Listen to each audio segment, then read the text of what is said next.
وكذا تصح الوصية إذا قال أوصيت بكذا للإنفاق على دابة فلان، يعني لكن هو لمن أعطاه؟ لمن يحق له التملك، وهو من؟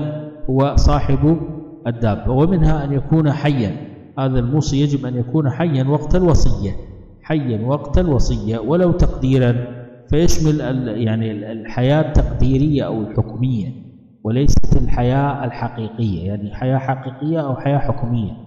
يعني مثلا إنسان حكم، اختلفوا هل هو غائب أم مغيب أم ميت، فحكم القاضي بحياته بناء على أدلة وبناء على قرائن، فجاءت رسالة منه تفيد بأنه أوصى لفلان، ففي هذه الحالة حياته ماذا نقول؟ حياة حكمية، فهذه الرسالة يؤخذ بها وتعتبر وصية صحيحة، حياة حقيقية أو حياة حكمية مقدرة له.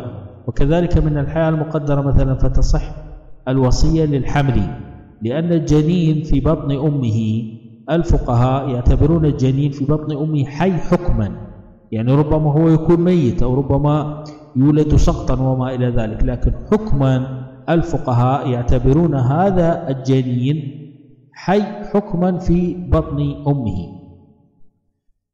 وبعضهم يقدر هذه الحياة بمدة تقل عن 6 أشهر من تاريخ الوصية إذا كان لها زوج متمكن من قرانها وما إلى ذلك، وبعضهم يعتبره حي حكما بشكل مطلق.